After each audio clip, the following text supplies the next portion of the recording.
After two Cardinals games in one day on Tuesday, we break down Jack Flaherty, Kyle Gibson, a possible Steven Matz injury, and what to do with Brandon Crawford, all coming up on B Schaeffer Daily.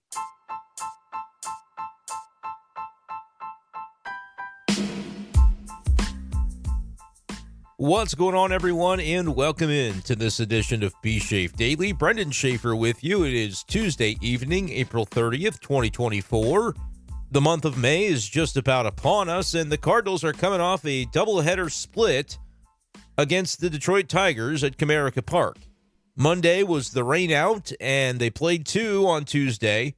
Cardinals get the first one, but it really felt like they stole it out from under Jack Flaherty and the Tigers.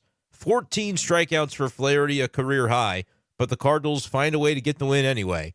We'll talk about that game, Flaherty's performance, and Kyle Gibson's performance in nearly matching Flaherty stride for stride, keeping the Cardinals in that game until the offense was able to do something finally against the bullpen, which also came, ironically, against another former Cardinal. And then game two, well, what do the Cardinals do with that newfound momentum? They squander it. Yeah, 11-6, the final score in Tuesday night's game.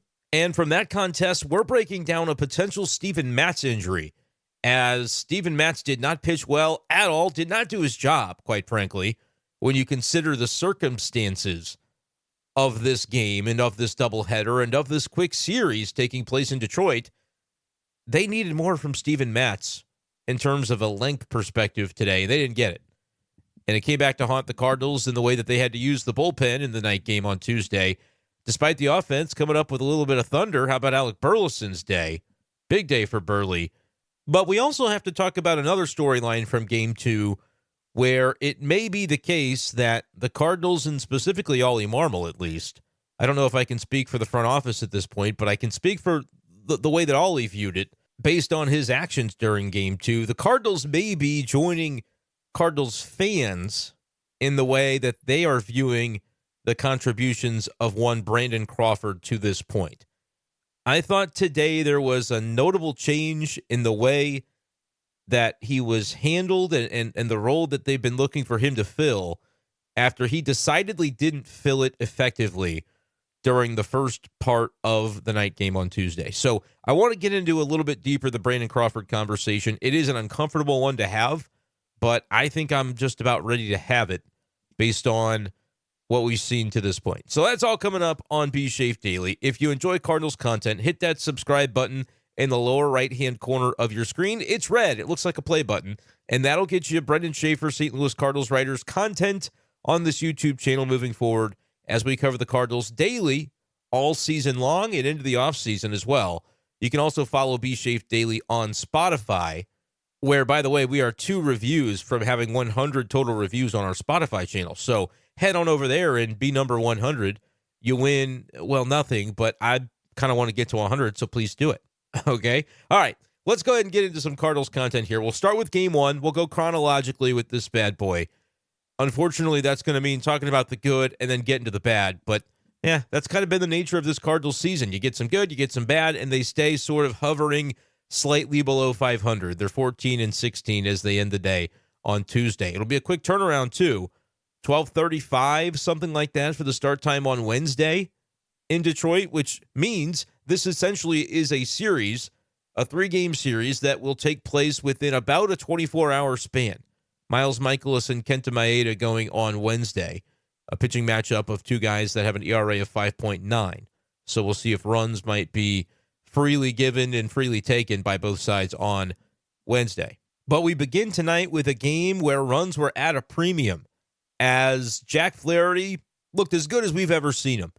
He looked exactly like he looked for that magical run, if you remember, started in about early July, I want to say. Maybe really locked it in after the All-Star break that year in 2019, where he just was absolutely untouchable. Bob Gibson-esque in the second half of 2019. And today it was Gibby, Kyle Gibson on the other side, dueling Jack Flaherty. And he didn't out-duel him because Gibby gave up a run. Solo shot by Riley Green. Tigers outfielder also hit a homer off of Gallegos in the night game. And we'll get to Gio as well. didn't tease it off the top, but we're going to have to talk about Gio too, and the trouble that his struggles are bringing for the Cardinals bullpen as his unfortunate season continued on Tuesday night. But Riley Green got all of the pitch from Gibson in the fourth inning. It was just a solo home run, but he hit it to dead straightaway center field, which is really hard to do at Comerica Park, as Pedro Pajes found out in the ninth inning when his sacrifice fly that helped put the Cardinals on top of that game in game one. It was hit so deep that it would have been a homer in 17 of 30 MLB parks, including Busch Stadium, which is known more as a pitcher's park. Well, it wasn't a home run here. Warning track fodder for Pajes. But my point with that is that, my goodness, did Riley Green get all of it against Kyle Gibson to hit it out to that same spot in the park. 92 over the plate. Gibson left it over, and Riley knew what to do with it. But that was really the only mistake that he made all game. Kyle Gibson was fantastic and has been fantastic, our guy Gibby, since joining the Cardinals. I know that you can't do this. I know you can't just take away the 6-run inning against the Marlins, but I'll continue to repeat that I believe there was some scuttlebutt that he was maybe tipping pitches during that inning, and the Cardinals noticed it right away and were able to correct the issue and move on.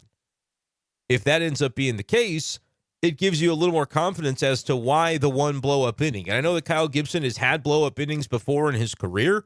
I think he famously gave up 4 straight home runs in an inning once to this very same Cardinals team. Not the same Cardinals team, because this was a number of years ago. I know Arenado was one of the 4. I can't remember who all 4. But Kyle Gibson has that from time to time. But this year, he had that one inning and has otherwise been absolutely lights out. ERA in the low 2s, I want to say, outside of that inning. But we don't even have to do that game anymore with how good he's pitched. We don't have to say that take out this and his ERA would be such. His ERA, full sentence, is 3.79, which is pretty damn good when you consider that I think most people were saying, I was saying, look, Kyle Gibson is probably going to be about what he is, ERA in the mid-4s. That's what he's been. That's probably what he'll be. But maybe there's more helium to what Kyle Gibson could bring. Now, I understand that the next time he does happen to have a bit of a hiccup, gives up 5 or 6 in a game, that's going to level out his ERA. But if Kyle Gibson throws for a 3.8 or a 4.2 or a 4.3 or even a 4.4 or 5 ERA, he's going to be toward the back end of your rotation in the way that you think of it mentally. And he's going to continue to give you innings. And that's the one thing that I don't know how much Cardinals fans really bought into it mattering when the Cardinals said they needed to go out and get innings this offseason. But Kyle Gibson was targeted for a variety of reasons, but one of them was the innings that the Cardinals believed he could provide, and now through 6 starts, he is doing it. I'll read it off for you. Here are the innings counts for Kyle Gibson as a Cardinal through 6 games. 7, 6, 6, 6, 6, 7. Now, that is some consistency. And in the earned runs category, or just the runs category in general, he hasn't had an unearned run this year. He's given up 2, 7, which was the one against Miami that we're talking about, where 6 of them came in the first inning, might have been tipping. And then 4, 1, 1, 1. This guy has been nails. He has lowered his ERA over the last 3 games from 6.16 all the way down to 3.79. And today against the Tigers, he did something that we haven't really seen Kyle Gibson do, which is the swing and miss element of his game that he showed today. 9 strikeouts, by far a season high for Kyle Gibson to this point. Granted, he didn't throw as many strikeouts as the guy on the other side, but Kyle Gibson is not a guy known for a super high K rate. He can get you some. For his career, though, he's about 7.2 Ks per 9, and he's been declining each of the last 3 years. He went from 7.7 down to 7.4, and so far this year with the Cardinals, he was only at 5.8 strikeouts per 9. So that's not really been a hallmark of his game in recent years, but it was today. 9 strikeouts and none bigger than the one he got against Mark Canha to finish off the 7th inning. And I thought that was a moment that you put a star next to for both Gibson and Cardinals manager Ollie Marmol. Had a decision to make there. And it was interesting the way it played out. Carson Kelly was the batter in the 8 hole for Detroit and you had first base open. Cardinals down 1-0 already. But it's pretty darn important to keep it right there for the offense to feel like it's really got any shot to tie or take the lead without it being a really massive rally necessary. If you're down 1-0, you're right there within striking distance, as the Cardinals ended up finding out in the ninth. But with Carson Kelly batting, the Cardinals had John King, a left-handed reliever, getting ready in the bullpen for a string of lefties that was due up in the Detroit lineup. I think Parker Meadows was the on-deck batter who had been over to that point in the day, but he is a lefty. And so you figure if you're going to be careful with Carson Kelly as Kyle Gibson, it may mean that you don't get a chance to get out of your own jam. If they end up sending up the lefty and the Cardinals and Ollie Marmol ultimately opts to go for John King, which John King is not necessarily a name that inspires a ton of confidence so far this year to Cardinals fans, because they remember what happened in Los Angeles when they had to go to him in a key spot, and it didn't end up panning out. But he is a lefty, and so that's kind of the role that he has on this bullpen. I think a lot of people criticize Ollie Marmol for things that he doesn't really have a lot of control over. He's the manager of the team, and you've got guys slotted into certain roles, but he doesn't decide who's on the team, who's on the 26-man roster, etc. John King's on the roster, so conceivably he's the guy that we would be warming up for that spot. And if you see anything from Kyle Gibson that indicates you should pull him after the Carson Kelly at bat, then the left-on-left matchup might make sense. But what happens instead, the first part of it plays out. Kyle Gibson is very careful with Carson Kelly. He throws him tons of sweepers, low and away, trying to get him to chase, as you would do if you've got runners on second and third and you want him to stay there. You have first base open, had to come up and in on him at one point, but it was basically just to set up the sweeper away to try to put him away on a full count. Didn't get the chase. Carson Kelly I handled it properly because it was pretty evident watching it too. I thought he's just going to try to get him to chase a sweeper low and away. And in the full count, he didn't do that. So he walks, he takes his base, and then there's this decision to be made. But the Tigers, I think, maybe had some influence over it too.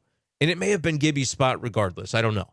There was no post-game show after game one, at least that I saw with Ollie Marmol, so kind of hard to get into the details of everything that happens in a doubleheader, but that's what we're doing here, so we roll with it. But they send up a pinch hitter, Mark Canha, who ended up batting third for the Tigers in game two. Didn't start game one, but he's a pretty good hitter. Right-handed bat, though. So you're not going to bring in John King to face a right-handed bat, which almost forces the issue. I don't know if Ollie had anybody else warming up besides the lefty. You'd like to think that he did, because the possibility to pinch hit for your 9-hole hitter, well, you might want to anticipate that on the other side. But the ultimate decision was go with Gibby, and that might be why he may not have needed somebody warming up, because in Ollie's mind, hey, if they do decide to turn it around and send a righty out, then we'll just stick with Gibson because we like what he's done, and his pitch count is not absurd to where you would be worried about him not having any gas left in the tank. He did throw a season-high pitch count, 98, by the end of the game, by the end of that seventh inning, but they thought he could handle it, and he certainly did. The juxtaposition of watching the Carson Kelly at bat, where he's not really wanting to miss over the plate if he misses. His misses were way low and away with the sweeper and way up and relatively in on Kelly the one time he climbed the ladder with a fastball. He just wanted to put it up and over the zone just to probably change the eye level and see if he couldn't get Carson Kelly to flinch. And he didn't. But then it was a completely different battle against Mark Canha. You knew that Kyle Gibson, with nowhere to put the batter, had to come after him and had to throw good quality stuff within the strike zone. And he struck him out on a pitch that was in the zone. Wasn't looking for chase. I'm just going to beat you. And it was good to see Kyle Gibson kind of give the roar coming off the mound. We talk about the emotion of Lance Lynn and how he pitches with an edge. Kyle Gibson was bringing it today, Cardinals fans, and this guy continues to be fun to watch. Gets into some jams from time to time, but he finds his way out of them more often than not. 3.79 ERA. Cardinals would take that for the full season if Kyle Gibson's able to provide it. We'll see. 4 hits, 2 walks, and just the one solo homer allowed today in game one. as he got taken off the hook by the Cardinal offense late. He was not the winner in this game, but he wasn't the loser either, and he shouldn't have been with the way that he pitched. Now, you could make a case on the other side that the way that he pitched, Jack Flaherty should have been the winner in this baseball game. 6 2/3 innings. The Cardinals dinged a couple of singles off him, and they drew a walk, and that was it. 14 strikeouts. The first 6 batters were all struck out across 2 perfect innings for Flaherty. I mean, they just didn't have a chance. And you could have predicted this. I wish I would have. I wish I would have had the foresight to talk about it. But when I did Monday's Be Safe Daily, and it wasn't about a baseball game because there wasn't one on Monday night, I talked about the Cardinals potentially somewhere down the line requesting $500 to $600 million in public funds to upgrade Busch Stadium, to do some renovations. That was a report in the Riverfront Times a couple of weeks ago, and I finally, just with the rain out last night, got a chance to do a video on it. So you can scroll back on the podcast feed on Spotify or just on the YouTube channel. You won't miss it. It's the video thumbnail that has the DeWitts in the photo, which is not something I usually do, but it's very relevant to this particular story to have Bill DeWitt III and Bill DeWitt Jr. in the photo. So if you wanted to hear that conversation, it's a conversation that I had with myself, like most of these podcasts. But that's why I didn't do any real baseball talk within that episode. Or I might have thought to say, hey, by the way, we all know what's coming, right? We know that Jack Flaherty is going to come out pumping 100 and absolutely shove against the Cardinals. He didn't quite pump 100, but 97.8, I believe, was the high for Flaherty. And he had plenty of fastballs in the 97 range, which we didn't often see. When all that art of pitching stuff was going down, the reason those questions were being asked is because his fastball velocity was gone. He was throwing like 90, 91, which is not Jack Flaherty. He's 94, 95 when he's at his best and clearly can pump it up for a little bit extra when he needs to. When he's healthy, that's the key. And I understand this too. Jack Flaherty has gone through some tough injury situations. Not his fault, just has had various issues over the years. And no player going into free agency wants to have that injury-prone label, especially not a pitcher, looking to get a contract. And, of course, we know how 2023 panned out for Jack. He didn't have a great year, and he settles for a 1-year sort of pillow contract with Detroit. But I think this could pan out really well for him. His numbers have been up and down, but today lowers his ERA to 4.00. If he ends up parlaying this momentum into something more the rest of the way, or at least go on a little bit of a run here, I could see Jack Flaherty bouncing back and getting the contract that he was maybe coming into the offseason hoping he would get. Or maybe the one that he hoped at the beginning of 2023 would be possible before that year went off the rails and maybe just didn't have the full complement of his physical health at the time, which might have been why he was throwing 91, which might have been why he was a little bit defensive about the art of pitching. Nevertheless, he was unbelievable today, and the Cardinals just had no chance, and you knew it would be the case. I was looking at the gaudy strikeout totals, and it's not like it really even fazed me because I said, yeah, this is, of course, what was going to happen. I saw people commenting on some group chats that said the Vegas odds on Jack Flaherty's strikeout total today were 5.5. I was like, you got to be joking if that was real. Over. It was over after the second inning. That should have been obvious. You could have asked me 10, and I probably would have said, yeah, he'll get more than 10. I mean, it just seemed like he pitches with an edge when he needs to find it, and if he's healthy, he was going to have it today, and he did. But incredibly, the Cardinals win this game. I said on Twitter they took the Tigers' lunch money with the way that played out in the ninth because they had no business. The Cardinals just had no business winning the game, even though they did out-hit the Tigers 7-4. This should have been a 1-0 win, though, for the Tigers, where they could celebrate Riley Green's home run and say it was one of the best pitching duels in baseball that we have seen all year, with both guys getting into the seventh, recording outs in the seventh, and Gibby actually completing the seventh. But it should have been 1-0. Nobody told the Cardinals, though, because they found a way to pluck away against Shelby Miller, of all people, who's been a really solid option for the Tigers so far this year as their closing pitcher. But the Cardinals got the heart of the order up, Nootbaar didn't do anything, and we might have to talk about Lars Nootbaar's struggles as well. He did come up with a double in the night game, I believe it was. I can pull this up. I'm dealing with a lot of box scores here, so forgive me. Yeah, 1 for 4 with a double. Also reached via walk in the night game. OPS is back up over 600, but after the morning game, it was down to the OPS was down to 586 and a 179 average. He's still only hitting 180. Had 3 strikeouts in the early game. But after the Nootbaar out, Arenado, Goldschmidt, and Burleson, like it was nothing. Base knock, base knock, base knock. You're tied just like that. And then you have Pedro Pages come in because the way they did it, I'm trying to remember in game 1 how Pages came to be. I think they had Fermin pinch hit at one point for Gorman, who's continuing to struggle. 0 for 2 with 2 Ks for him in the early game, and did not do a ton in the night game. He did reach base a couple times. 1 for 4 with a walk. No runs scored or RBIs, however, with 1 K. So he's hitting 196. But I'm remembering what it was now. It was a pinch runner that came on for Herrera, I'm pretty sure. Yeah, Ciani pinch ran for Herrera the inning prior, and it was kind of an interesting decision on its face because that was the guy at first, and there was also a runner blocking Ciani on second. So I guess a ball in the gap, he gets to score 2, and then you have the lead. That'd be the reason you do that. Other than the fact that it's not just for that moment. We keep talking about the preference to have Pedro Pages behind the plate late in games rather than Herrera on days that he starts at catcher, and you're seeing that. It's almost like the closing catcher is Pedro Pages because Herrera just hasn't been able to throw out any base runners who try to steal. And we've seen some blocking issues from time to time as well with Herrera. So in close games late, the preference has been Pages for behind the plate purposes. And the thought process would be, go ahead and pinch run Ciani for Herrera because we're taking him out anyway. We're taking Herrera out and putting Pages behind the dish anyway. For the bottom of the 8th, I guess it would have been. And then for the bottom of the 9th, of course.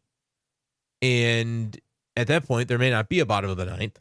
But if there is one, it's because the middle of the order got the job done in the top of the 9th and either tied or took the lead, which ended up happening. But it was 4, 5, and 6, Arenado, Goldschmidt, Burleson that did it, which meant Pages actually had an at-bat, and an important one at that. And it ends up being the AB where he drives it to deep center field and gets the run home. Damn near had a 3-run homer. That would have been an unbelievable moment for Pages, but he still had the game-winning RBI nevertheless. And at that point, I said, you better get the Bluetooth speaker on in the Cardinal bullpen, get AC/DC pumping.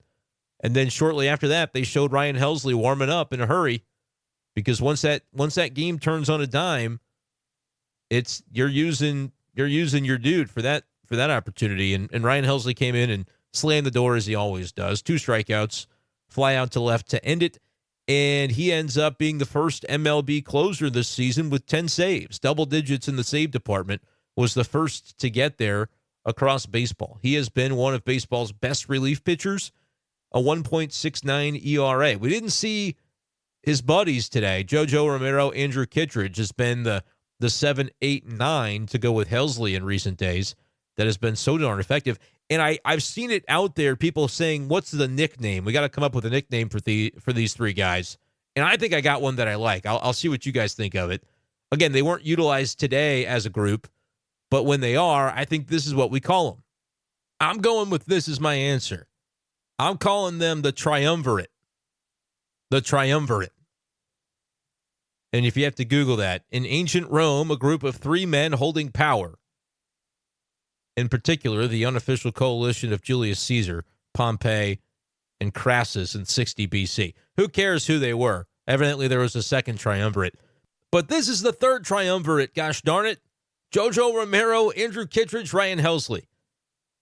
Because it does seem like when you see one, you tend to see the other 2. That wasn't the case today, but it's happened enough times this year that I do think they need a nickname. I'm going with the triumvirate. You let me know whether that's something you like or whether you need to come up with a different one. You can come up with your own. I'm calling them that. I think it's cool. And then it can kind of go back to everybody was talking about the Roman Empire. How often do you think about the Roman Empire, gentlemen? Well, I don't really, other than as it relates to the triumvirate of the St. Louis Cardinals bullpen. So there you have that. The Cardinal offense is off the hook for their poor performance collectively in Game 1 because they got it done when it counted. They came around in the 9th inning, and it was just maybe one of those days. I don't like to do it often, and we've heard Cardinal managers for years have it as a saying in the back of in their back pocket. Mike Schilt would say it. Matheny would say it. Ollie, I'm sure, has said it. You just got to tip your cap sometimes to the opposing starter when he's just that good. I don't like that. It feels like a cop-out, but today you can use it. You tip your cap to Jack Flaherty because he was inevitable. He was Thanos today, but you know what? If you watch those movies, Thanos didn't win. I'm just saying, spoiler alert, he didn't win. Jack Flaherty didn't win today. Didn't lose. Wasn't the loser in the game. Neither was Kyle Gibson. Neither of them were deserving of a fate like that. So it's fair that they didn't end up with one. But the Cardinals get the win. They stole Game 1, and it's a good thing they did because Game 2 was not their night. It was not their moment in the sunshine. 11-6, the Tigers take Game 2. So we'll shift into more of the bad. We talked about the good. We got to get to the bad. The night game was a nightmare for the Cardinals. And it begins with Steven Matz just kind of getting hit around.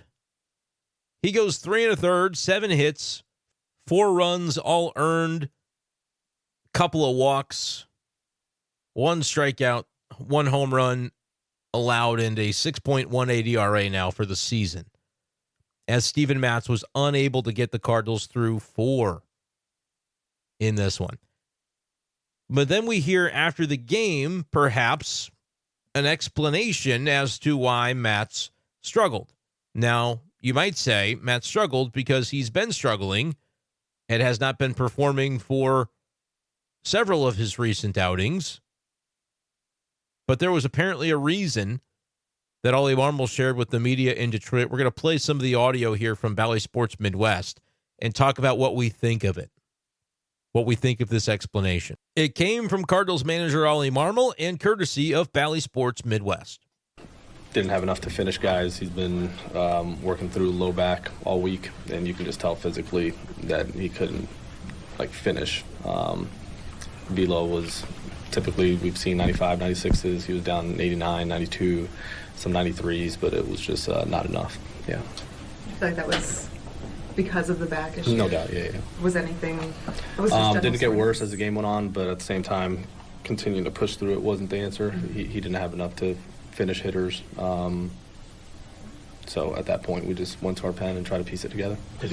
So it sounds like Ollie Marmol, and we'll play more of Marmol to give more context as to just when this back stuff came up for Steven Matz and when they knew about it. But it was clearly something that their hope was he'll be able to get the extra day because he didn't have to pitch Monday and figure out a way to pitch through it. But it sounds like in Ollie Marmol's response, he's watching in real time, knowing that the back was something that had bothered him earlier in the week. They make the decision he's going to start this game despite having a little bit of a nagging back thing going on that they believe he could pitch through, right? Clearly that was the decision and the thought process. I'll talk in a minute why I think that maybe was a questionable course of action, particularly when you consider the circumstances. But it was the choice. But Ollie Marmol sounding like, yeah, as I'm watching this game unfold, it was clear, and you heard Marmol say it a number of times there, that Matz just didn't have it. He didn't have enough to finish off hitters. So the longer you leave him out there, the more susceptible you are to this game really getting out of hand. That was the thought process there from Ollie Marmol. Let's hear more from the Cardinals manager here, courtesy of Bally Sports Midwest, on whether an injured list stint might be the next step for Steven Matz after Tuesday's outing.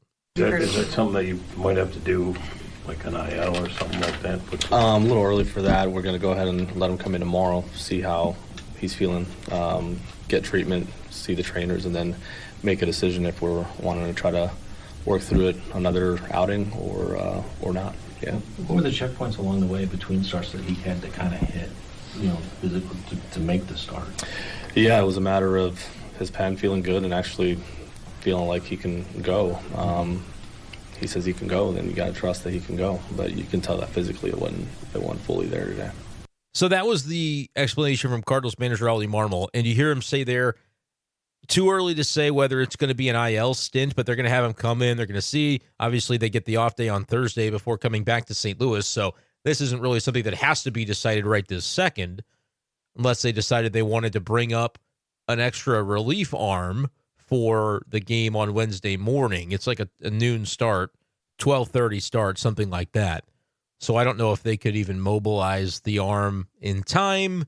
They probably could have, because they've been done for a number of hours now if they were going to do that. But the idea being you could IL Matz, get an extra reliever, and then pick a new starter that can join the roster Friday, or even wait to have that starter join the roster until Matz's next turn, which I don't believe would be until Tuesday. So they could spend some time over the weekend having some extra relief bullets to use. It's like a bonus reliever, because you would have only 4 starters on your roster, would be sort of the thought process there. And who the Cardinals would pick up, who they would bring up. Sam Robertson has been pitching really well in Memphis. I don't know when he last pitched. I know Kloffenstein, was on turn today and threw like 5 innings, gave up 4 runs. So my thought is this is interesting because they knew earlier in the week. I think Steven Matz said he kind of felt the back thing go on him maybe the day after his last start, a couple days after his last start, when he was running, doing some conditioning. And you heard Ollie Marmol say, well, the checkpoint with the question by Derek Gould, the checkpoint was if he says he's healthy enough to go and if his bullpen looks good. I'm sure they had eyes on his midweek bullpen, and if that looked passable, then they would talk to the player and say, can you do it? And he said yes, clearly. The answer was no, clearly, in watching the performance. And it put the Cardinals in a serious bind, and it's a shame because it happened in a game where the offense was ready to go. Alec Burleson, 3-run homer, turned this game around even after Steven Matz's troubled outing, had that 5-4 lead briefly.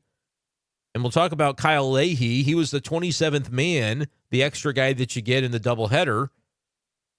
And the Cardinals decided to use him, which you basically are forced into doing when your starter only goes 3 1/3 during a doubleheader, or you're playing 27 innings over the span of 24 hours. It's going to be about 3 p.m., give or take, local time here in St. Louis, when Wednesday's game wraps up, and they started at 2:40 local time on Tuesday with game 1. So that's basically 24 hours. You're going to play 27 innings.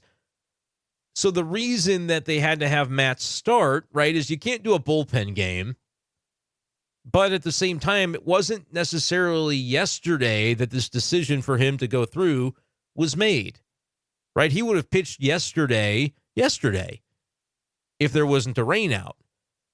So it's not like the Cardinals found out last minute and couldn't mobilize another option quickly enough, and so they just said, let's go with Matz because he's the best we can do under the circumstances, just allowing him to try and pitch through it. No, I think the decision that he was going to pitch through it and that he was good enough to go had already been made, previous to rolling out of bed on Tuesday and saying, here we go. The back thing was earlier in the week. So I don't think that argument necessarily holds up. You could say that the argument that Ollie made there is the one that can hold up, which is you have to trust your player. If he says he can go, then, and it looks like he looks fine, there's nothing glaring that you notice as a coaching staff in his bullpen session, then the decision would be to have the guy start. But the reason is risky to not be sure, which you can never be sure. A guy can think he's good to go. He can go out there in a game environment, and he's not. That's what happened today, clearly. And now we'll see whether the IL is something that they pursue, and if it is, it's not to say that, it's the Cardinals trumping up an injury that's not really there just to get him. He's pitching badly, so you get him off the roster for a little while, a little phantom IL stint. I don't know, because I could see that side of it, but I could also see that the velo was down. Like, that's something measurable that you could see, and you could see it in his performance. So if you're knowing that there's a back thing, and then you're seeing 92, 89, 91 from Steven Matz on velocity, you're Ollie Marmol, you go, yeah, something's not quite right. We're not going to try to allow him to pitch through the fourth inning. Under any other circumstance, you might have allowed him to do so, but you were trying to win the game. You were trying to keep it close, give your offense a chance to battle back. They go with Kyle Leahy. Cardinals get out of the fourth inning, still in the game. It's a little rough. You're down 4-0, but didn't give up any runs there in the fourth inning. And then you score 5 in the fifth, and it's a brand new ball game. So why Kyle Leahy again for the fifth inning? That was popular as a take and a question on Twitter. And I understand why, because Kyle Leahy, frankly, is not a big league caliber arm at this point. He's just not. He's got a 5.8 some odd ERA in AAA Memphis. We saw Kyle Leahy last year. He struggled. He struggled again today. Wasn't all his fault. We'll talk about why it really wasn't his fault when we get into the Brandon Crawford conversation. A couple of defensive plays that he just got screwed on, plain and simple. And then it wasn't Kyle Leahy who gave up the home run either. If you're saying, well, Kyle Leahy shouldn't have been tasked with that fifth inning, they should have gone Ryan Fernandez. I'll tell you this, Ryan Fernandez gave up a home run in this game. And so too did Giovanny Gallegos. And what you end up doing when you don't get that fifth inning out of Kyle Leahy, which obviously they didn't, and everything went off the rails, and they had to use other dudes just to get through the end of the game. But those were the guys that were going to pitch. Fernandez was going to pitch, and you were going to ask for more than 3 outs from him. Gallegos was going to pitch, and you were ideally going to ask for more than 3 outs from him. Unfortunately, he got 0. He walked 2, and he gave up 2 hits, and all 4 of them scored. 4 earned runs. Gave up a home run as well to Riley Green among those couple of hits and walks. So if you go with Leahy longer, the idea is you don't have to ask for as much of the rest of the guys. Now, Leahy's the one with the least pedigree and the least amount of probably faith in him because you haven't seen him. And when you did see him last year, it wasn't good. So the idea that, okay, now you're back in this game and you've taken a lead. Why Leahy for the fifth at that point? I think it was Leahy's fifth before they scored the runs. And the argument would have been maybe it shouldn't have been after. And I can see the argument, Cardinals fans. I can. And if all he had it to do over again, knowing they lost the game, he might take that time machine and say, screw it. Let's see it this way. But you may lose by a similar margin. You may not, but you may. The reality is maybe that fifth inning goes differently. Maybe Fernandez with a clean slate doesn't come in and give up a home run. Maybe he's able to control things better if he had his own inning. And let's say it's scoreless. But later in the game, you know who was still going to have to pitch? Gallegos. He just was. He was going to have to pitch. And he was going to have to pitch even earlier and potentially stick with him longer than just 4 batters, even if he's not getting anybody out, because it would have been a little bit earlier in the timeline of the game, at least in theory. They were trying to ride Leahy through that fifth inning so that they could then set up, okay, inning for Fernandez. He gets the 6th, maybe the 7th. Gallegos 8th. Figure it out if there is a 9th. You could go, at that point, if you're still leading, JoJo and Kittredge would have been options. But they just felt like they needed to get a little bit more, because here's the other thing, Cardinals fans. Tomorrow's game hasn't happened yet. They haven't played Wednesday. Remember the last series, something similar played out when you saw JoJo, Kittredge, and Helsley throw Friday and Saturday and get those wins for the Cardinals in New York. But then what happened Sunday, you knew you were going to have to rely on somebody from that B tier, from that second group of relievers. And we saw things that we liked. Fernandez and Liberatore ended up doing a really nice job. Gallegos came in. He was part of that B tier on Sunday in New York. And I think he walked a couple guys and got a couple outs, but they had to rescue him. So continually having to rescue Gio is really what it's more about, I think, than Ollie Marmol, bad manager because he went Kyle Leahy. Like before the Gio thing happened, this game was still closely contested. It was 7-6 at that point, right? Gallegos gave up 4 runs, and it's 11-6. All his runs end up coming around to score. I think Nick Robertson might have been in the game, inherited runners, but they ended up scoring, and they're charged to Gio. So that was probably happening regardless. Maybe not. Maybe in his infinite wisdom, Ollie Marmol can schedule that bullpen thing a little differently. He doesn't go with Leahy, and Gallegos faces different hitters than he would have, and he wouldn't walk the world and give up base hits and home runs to the rest of the world.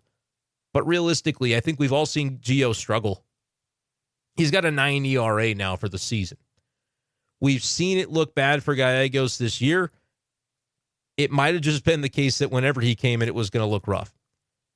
And as Ollie Marmol, you know how it's looked for Gio, and you also know that the way this sets up is you're going to have to probably use him for an inning to bridge you to JoJo and Kittredge to finish this game off.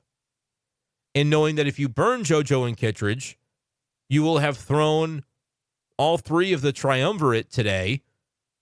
Who the hell is going to pitch on Sunday in relief of Michaelis? Is he just going 8? I said Sunday, I meant Wednesday. Who's going to pitch Wednesday in relief of Michaelis? He might just have to pitch the whole game at that point. And I'm sure guys would show up to the ballpark on Wednesday and, all right, you get the off day Thursday, so this guy's available, that guy, okay, I feel good, I can pitch an inning, I can give you an inning, I can give you 2, whatever the case would be. They'd figure it out. Liberatore only threw 12 pitches or whatever in game 1, but all those guys would have thrown, and then perhaps you're in a bigger bind on Wednesday, which the Cardinals would do. They've done it before, and I think they would do it again. If they had that 5-4 lead going into the 7th, yeah, you would have probably seen JoJo and Kittredge both, and maybe they just, between the two of them, finish the game and throw a little extra, which means that they're going to get the consecutive days off. They're going to get off Wednesday, off Thursday, and maybe they ready to go come Friday. But the reason that we're talking so much about bullpen stuff and talking around these issues, people say, oh, Brenden doesn't want to criticize Ollie Marmol. It was obviously the wrong decision to keep Leahy in there. Firstly, man, I think it is something to be said that Leahy being the option for a 27th man is a little bit of an indictment because his ERA in Memphis is almost 6. He's not performing in the minors, and I don't know who the option would have been. Everybody in Memphis had the off day on Monday because minor leagues doesn't play on Monday, so they would have played no game prior to being used or needed on Tuesday for this doubleheader. So the 27th man conceivably could have been anybody on the 40-man roster.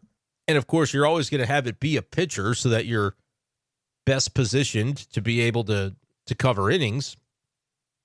And I'm scrolling through here. The Cardinals just don't have a lot of quality relievers to bring up in that situation.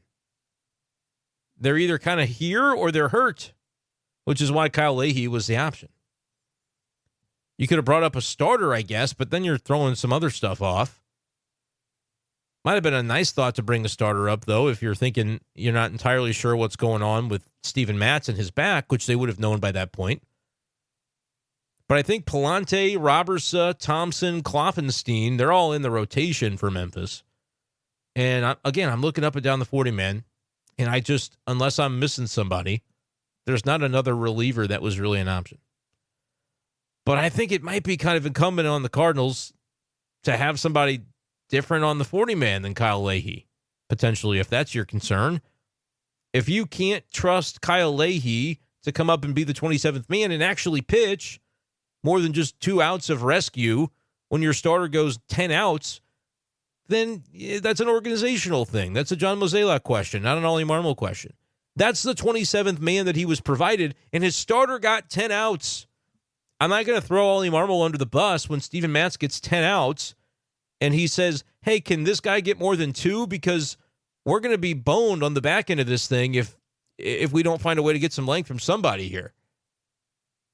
And then I get it. You get the off day Thursday. That's going to help. But you play again in 12 hours, whatever it is. 12 hours from me recording this because it's like midnight now.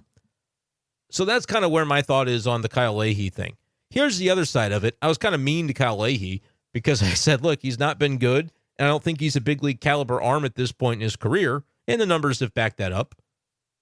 So I think that's fair. But also, he didn't really pitch that bad today. Gallegos served up a bomb. Ryan Fernandez served up a bomb. Those are mistakes. But Leahy didn't do that. He started off that 5th inning with a ground ball to the shortstop And if you look in the StatCast or the MLB.com game day, whatever you watch, the little description in the box score says single to the shortstop. It's a ground ball to short. And Brandon Crawford doesn't make the play. Yes, it was hit softly. I had people on Twitter asking, do you think Mason Wynn would have made that play? 100 times out of 100, I believe that Mason Wynn would have made that play. Well, maybe not. Errors happen. Even Arenado makes errors. My point is, I don't worry about Mason Wynn having the arm strength to throw out a guy at first base on a softly hit grounder. Crawford, though, man, it sometimes looks like he's moving in slow motion, like he's in quicksand. It was not a play that watching it, I thought, and maybe I'm wrong. If I'm wrong, I'm wrong, and you can tell me in the comments I'm being too harsh on Crawford for this particular defensive play. But it just looked like one of those where I'm thinking, how did this develop that way that it wasn't just a routine 6-3? Yeah, a little softly hit. You charge it hard, and you make a throw. It's not that he didn't get to the ball. It's not that he didn't get a throw off. It just happens a little bit slower than it needed to make the play. Single to the shortstop. I get it. It was only 68 miles per hour exit velocity off the bat. It's just a play that has to be made, in my opinion. It has an .070 expected batting average. I don't know if Crawford was playing deeper or what it was. You just make that play. I don't feel too badly about just calling a spade in this case. That's a play that's got to be made, especially when you've got your dang 27th man on the mound. You're in the middle of a stretch of having to cover 27 innings in 24 hours. And you've got your 27th man out there looking to try and get you an extra inning because your starter only went 3. He got 10 outs for you. That's just a play that's got to be made, man. He produced the grounder. Despite the 5.8 ERA that Kyle Leahy has in Memphis, he got that grounder. The veteran who was supposed to stabilize the backup shortstop role couldn't turn it into an out. That's really what I saw in that play. And I get that it's only one play, but it's also kind of not, because we've sort of had this conversation a few times about Brandon Crawford. And not to mention, Crawford came up twice in the at-bats that he had to begin the game. His first 2 ABs had 2 runners on base, 1 in scoring position both times, 2 strikeouts.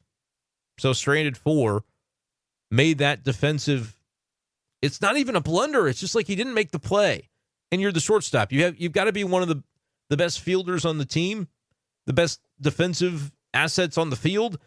And Brandon Crawford, I just don't think is that at this stage in his career. And I understand where the Cardinals, people are like, oh, DFA Crawford. Okay, let's talk about this. No, seriously. Some people would say, you got to have Mason Wynn in there. If you're going to have, I went back and forth with somebody on Twitter. If Mason Wynn's going to come in for Brandon Crawford after the 5th inning anyway, why is he not starting the game? All right. I want to say this part really clearly, and I'm not in Detroit to be covering this series to have asked the question. And even if you asked a question this bluntly, Ollie Marmol might not, he might have to be a little tactful in the way he answers it. Might not give you a full answer. But Ollie Marmol didn't want Mason Wynn to play tonight. He didn't want him to have to go into this game. He went in by what you can only describe as necessity because of Brandon Crawford's play. That's what I saw. And if there was an injury or if there was another explanation, then I'll eat that crow if I find out differently. But the way it looked to me today is Brandon Crawford went 0-for-2 with 2 Ks when this Cardinal offense needed to try and get back into the game after Steven Matz kind of flubbed 4 runs in 3 innings. And ultimately, they do climb back into it thanks to home runs by Brendan Donovan and Alec Burleson.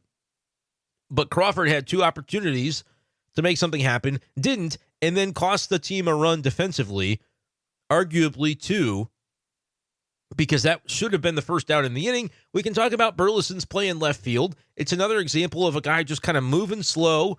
He was playing pretty deep in left, but he came up short on the ball hit by Torkelson, I believe it was. Ended up resulting in a double later that inning. And it went from there. I think a ground out scored a run.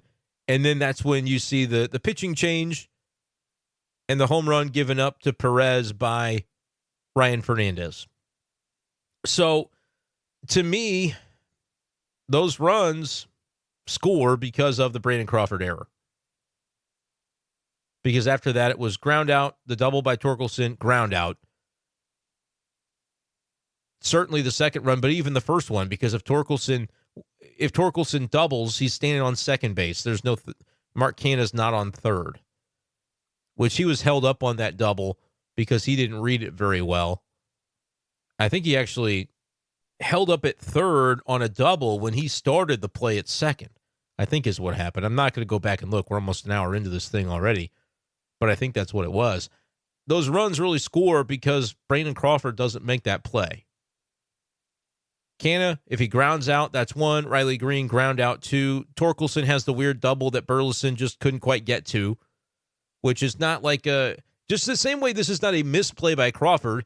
His skill level is not such that he was able to make the play. That is the way that I look at it on the Crawford play. And I think that's the same to be said for Burleson, but I'm not going to rip him because he has put in a lot of work to be better out there. And I also just think he started so deep. Now, maybe he didn't need to be playing that deep, but they're also trying to maybe be no doubles defense. Don't let anything behind you to allow this game to spiral on you, even if you end up giving up the lead. Don't let it be more than that. Okay, maybe that's the thought process. I just thought he was pretty darn deep, and he's not a guy super fleet of foot, and it ends up dropping in front of him, whatever. Ground out, Jake Rogers, that scores the run. Canha gets in from third, and then the homer happens. But that's with a new pitcher. I don't think anybody scores if that Crawford play is made. And Kyle Leahy gets his job done in the fifth inning. Ollie Marmol can rest a little easier because he didn't have to get more from his bullpen that, like, just getting through the starter innings. I can use the 27th man to do that, and then I can use the guys that I actually trust in the leverage spots to bring this thing home 6, 7, 8, 9. Figure out a way to do it with the guys you have at your disposal. Gio was going to have to be one of them, so you maybe don't win the game anyway, because remember, it was 7-6 when Gio came in, and then suddenly it was 11-6, and is very, very different. So the Gallegos conversation is one that has to be had, but I think we just saw the option for the 40-man, or I should say the option from the 40-man reliever to take Gio's spot. Like, let's say Gio is dealing with something physical, which Ollie Marmol interestingly said, nope, he's fine. Physically, he's okay, which is not great news because his numbers aren't fine. His ERA is not fine. So that's something you got to think about. But the option would be the only guy on the roster is Kyle Leahy, and so you'd have to think, okay, who's going to be the reliever that comes up and takes that spot of Gio, even if you did. Let's say you did want a DFA or whatever it is that you might consider doing. They just don't really have the guys in the minors, at least on the 40-man roster, to bring up. So if you want to make a move with somebody else, and I don't even know who that would be. I'm trying right now to find out, but I got to complain about this publicly. It's so bad that the Memphis Redbirds website doesn't have stats on it. You couldn't possibly, where are these damn stats? All right, it's under team. All right, maybe not so bad. I had half a window open so I can see my audio recording, and once I made it full screen, I'm just going to leave this in because it's funny. I'm sorry, Memphis Redbirds, I was wrong. But seriously, it seems like a lot of times I look for these, and you can't find them anywhere, and the reason for it is I guess it's physically not there unless I make it full screen. Because the team tab, no, seriously, it's not. I reinstitute my complaint because there's a team tab and then you go to individual stats. But if you're only open, the window isn't full screen. If you click team tab, it pulls up the roster. And so you actually physically cannot get there unless you make your computer window full screen to get to it. All right, nobody cares about this, but I needed to see that process through. That was a roller coaster. Anyway, my point is, checking out the Memphis roster to see who they could even call up if they wanted to. The answer might be Connor Thomas. He's pitched well, 2.25 ERA. Now, he is a left-hander, though. Remember, he was in the fall league a couple of years ago, and we thought last year maybe he would make an impression, and he didn't. But he's looked pretty good and has been a multi-inning type of relief pitcher, because in Memphis, it doesn't seem like they have guys going incredibly deep, so I think you need guys like that. He's got a 2.25 ERA in 12 games, 20 innings pitched, 21 strikeouts. Good for Connor Thomas, man. Maybe that is the answer, but then you start to talk about, well, more than half your bullpen soon is going to be lefties. Well, Kyle Leahy, 5.84 ERA in Memphis. 14 strikeouts in 12 innings. That's nice. But Ryan Ludus, maybe that's the answer. He's got a 1.04 ERA. I don't think that's crazy at all. I don't believe he was on the 40-man at any point, but maybe he should be. Like, it is going to get to the point where the Cardinals just have to start throwing some options at this thing. It's not going to be Josh James, ERA 17 with Memphis. Not going to be Wilking Rodriguez, 18. And those guys have hardly pitched, so I don't know if they're still healthy or not. I'm not up to date on all of that stuff. I'm just literally scouring the Memphis roster right now. Chris Roycroft, 26-year-old's got a 0.82 ERA. Not a big strikeout total. I want to see big, lofty strikeout totals before I can expect a guy to be able to translate from Memphis to St. Louis. Got to find something in there. He's got 9 Ks in 11 innings. He's 6'8", 26-year-old. So, maybe they do maybe have some options. I think right now Ryan Ludus would be my option. If you're thinking about, and look, let's be honest, even at this point, if you're not ready to DFA Giovanny Gallegos and you don't think anything physical is there, I'm not saying the Cardinals could announce that they're doing this, but you can say, oh, he's dealing with a whatever. Just, pull out an old copy of that game Operation and just look at the different bones and stuff on there and pick something. Teams have done it. They get in trouble for doing it sometimes. I think the Dodgers have definitely done the old Phantom IL thing before. So it might be time to figure something out, whatever it's going to be. Look, Gallegos has been really good for the Cardinals over his Cardinal career, but if you look at the last couple of years, numbers were rough last year. Home runs got him. Numbers are rough this year. Walks and home runs are getting him. So if it's not physical, how long do you let it play out before you just make a different decision? And look, if there's anything physical, you can buy him some time to figure it out by leaning into that physical thing. It's not that you're making something up. I know I said that, but guys are going through stuff all the time. If there's a physical element to this at all, now might be the time to discover that. And then you got to figure out the 40-man, but maybe they figure it out, and Ryan Ludus is the answer with a 1 ERA in Memphis. I'm not saying he's going to come up and be great, but I think you got to try to start doing some things because you're getting back into that tier that we've talked about where we've seen it with, I remember it with Mike Schilt. He said, look, I can't keep throwing the same 3 relievers. And then there was some philosophical differences where maybe those were the differences, right? I tease. I think it was much more than that. But there is that narrative that Cardinals fans have that he questioned the front office and maybe asked for some more players or whatever the case.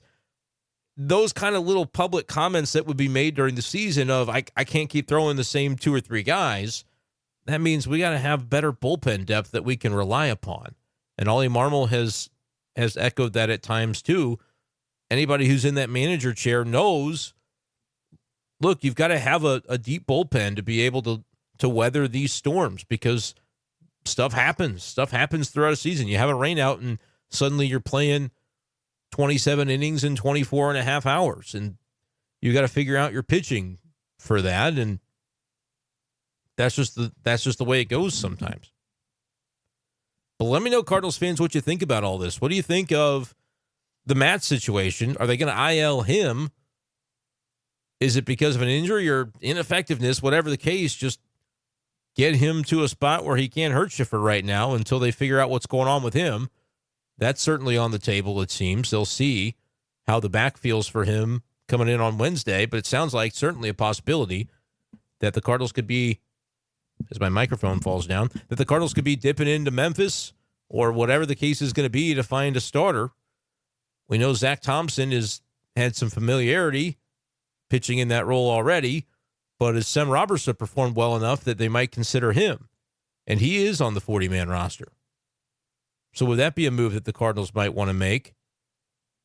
How much of a sample size do you need before it sort of feels like you're rushing a guy like Sem Robertson, who's only 22, I believe? He's still pretty young. So do you rush him into that situation because of his performance and the need at the big league level to to find something? Or do you go with more of a tried and true? It wouldn't shock me for the Cardinals to bring up Palante. Like, that would be and it may not be time for him yet, but they wouldn't matter. There would be no day minimum that he would have to stay in the minors if it was due to an injury, and you could take your pick, Gallegos or Matz, which, again, I don't think it's the case for Gallegos. All he said, he was given the chance to say, yeah, he's dealing with X, Y, or Z post-game, and he said, no, actually, almost in a tone of voice that was like, if you can possibly believe it, there's not anything physically going on. He says he feels great, which, like I said, is maybe almost discouraging because you go, if you had something, it might explain what's going on here. But he, according to Marmol, said he doesn't. So what do the Cardinals want to do with the bullpen situation? Nick Robertson, by the way, did end up throwing 2 scoreless innings. So maybe he's a guy that they can start to lean on a little bit more. I know that Fernandez gave up the home run tonight, but I think he's still been a very pleasant surprise for this bullpen.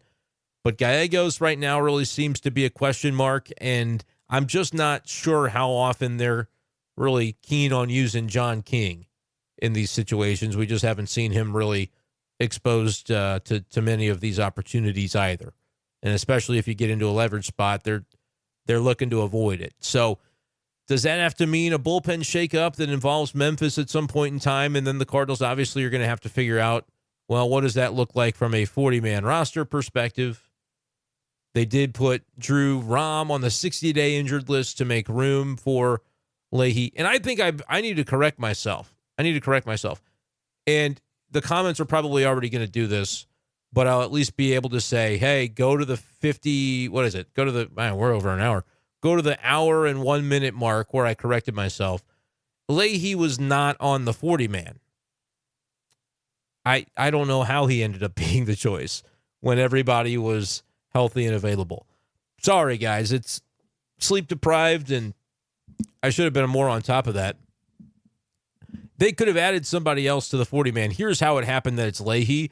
It's a one-day thing, and he's going to be DFA'd at the earliest convenience of whenever they need the spot. So that's your answer. Leahy gets DFA'd. Nobody claims him, and he's back to Memphis in 3 days, and nothing really changes for him. But you're not pushing anybody else through. Like, if Ludus is pitching well in AAA, you're not bringing him onto the 40-man for a day and then going, well, when we need a spot, kick him back off. Because they, at that point, if he's somebody that's a higher performer in the minors, maybe another team would be interested if they had to pass him through waivers. So if I talked a bunch of moronic stuff earlier about Leahy being on the 40-man, that's not applicable. This stuff is what I just said.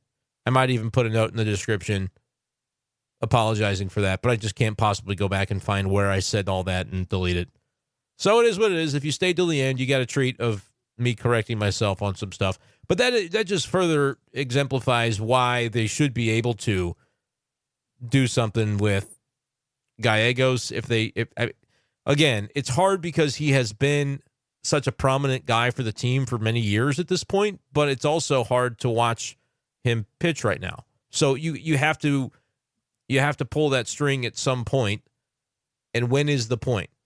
I feel like you could make the case that over the past 5 to 8 years, whatever it's been, where the Cardinals have had a little bit of a downturn, a decline, a hallmark of what this team has done is they wait a little bit too long to make the hard business decision. It's never one that comes a little early where you go, wow, I can't believe they cut him, or they IL'd the guy. You know, that came out of nowhere that they made that. You know, nobody would be surprised right now if you did either thing with Gio. It's a hard thing, and I'm not advocating DFA. I'm personally advocating it's an IL stint, and I don't care what it's for. You let him decide. What do you want your injury to be? Again, that's not legal. I get it. I'm just having some fun. But really, that's what you do. You figure out what's the ailment, what's ailing you. You know, go on the IL with high ERA, whatever you call it. Go on the IL with whip. Yeah, I've got some whiplash. My whip is way too freaking high. Whatever it is. Because I think he has meant enough to this team that you give him, that's almost a courtesy, right? Where you're like, we're gonna let you kind of have this, and then you go to Memphis when you're ready to rehab from your injury. and then you figure it out from there. That would be my, but again, if you're the Cardinals and Gio's like, I'm healthy, I understand that you can't just do that. As much as it is fun to, make jokes, you can't necessarily just do that if the player's like, no, I'm good. Get me back out there. It's like, okay, all right, what do we do here? But I would say the 40-man is not actually a problem because Leahy is on it after Drew Rom was 60-day IL'd.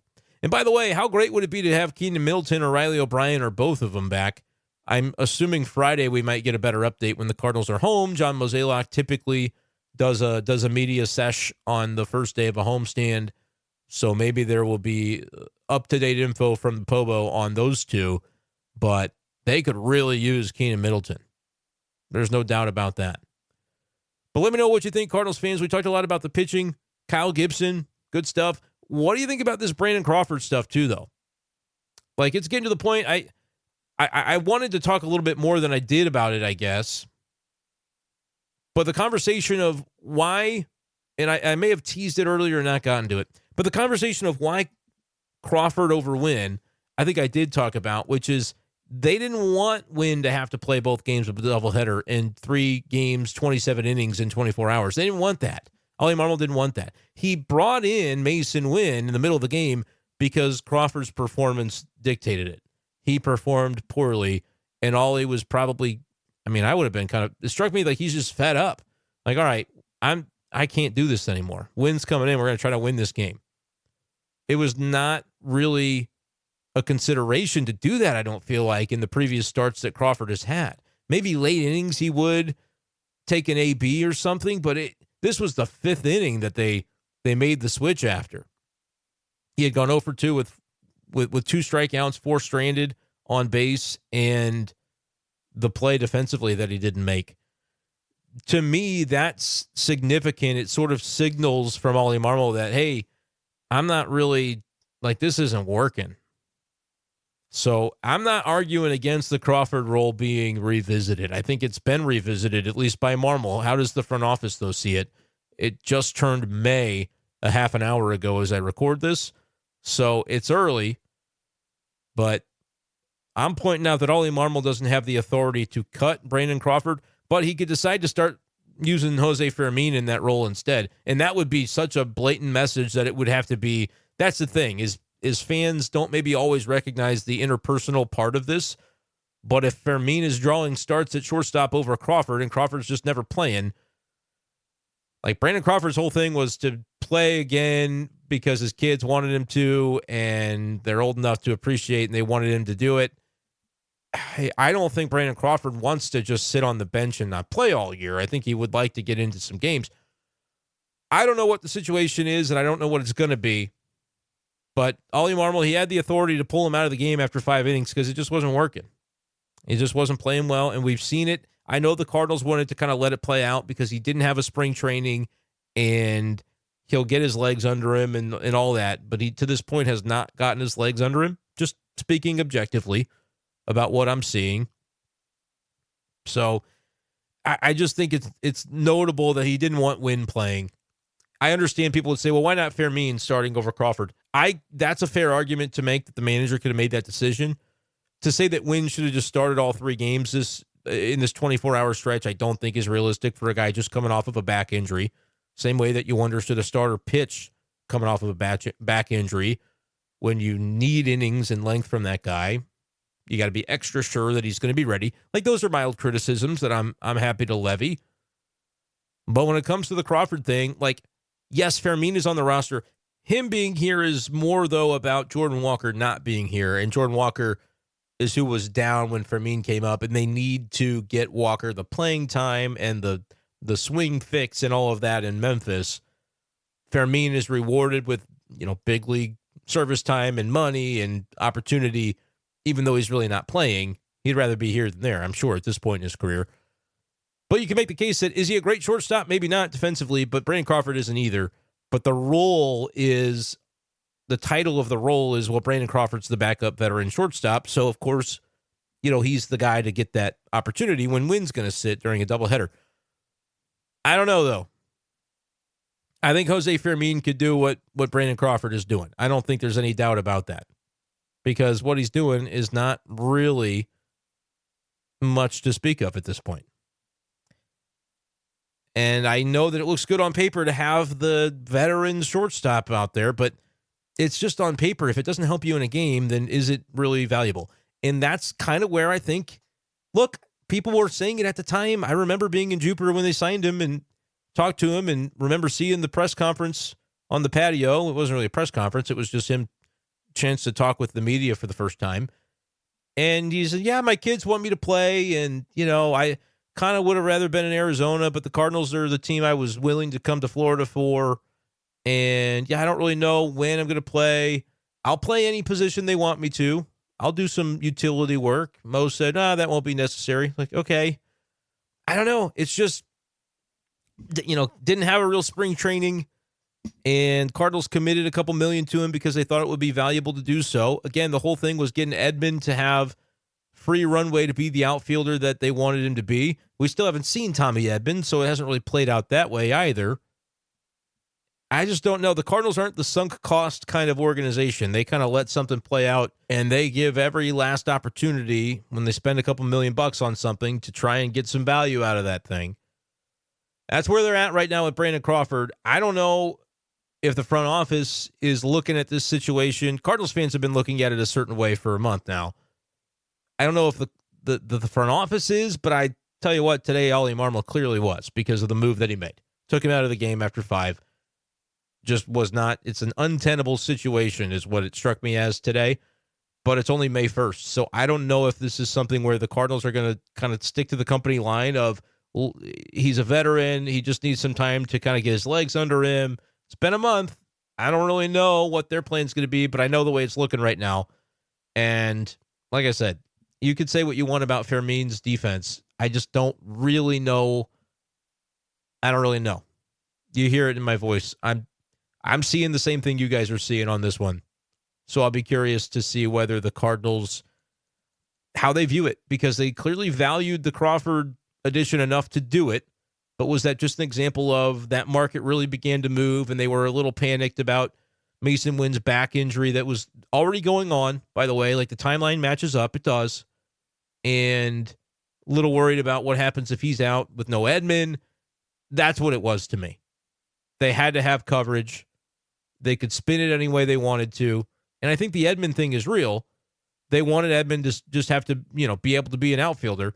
But also, if Mason Wynn's back turns the wrong way, they had to have somebody that could kind of do it in the early months. Seems like Mason Wynn's back is coming around, though. I mean, if they were willing to put him in today for that second game, I think that he's getting to a point where they can hack it.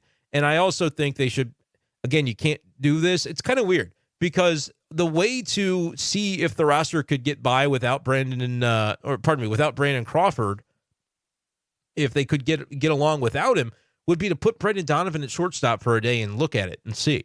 But if you do that, it's very, very obvious what's happening, and so you can't do that, right? It's just you kind of lose Brandon Crawford at that point. Like, well, what am I doing here if you got this Fermin guy, he's playing a shortstop one day, and then Donovan. Like, they can't really do the tryouts on the fly, but honestly, it might be just the way to do it at some point. I don't know how long you wait. It's only been a month, so maybe you wait longer. But let me know, Cardinals fans. It's been rough for Brandon Crawford, and I think today it was an example of one of the reasons they lost the game. Although when Gallegos is charged with 4 runs and doesn't record an out, you probably weren't going to win anyway. But that's going to do it for this edition of the show. I basically made this one as long as a live stream, but in fairness, I had to talk about 2 games. So appreciate you guys for listening as always. Make sure I'm going to keep plugging it. If you want to listen ad-free on Spotify, you can. DM me on Twitter if you want that link, but it's in the description to all the videos. $5 a month, Spotify. You can go ad-free if you subscribe over there. I will still be doing a YouTube membership, so stay tuned for that. I just haven't had time to set it up yet, but that is going to do it. I promise the show is ending now. Thank you guys so much for listening, and we'll talk to you next time on Be Safe Daily. Peace.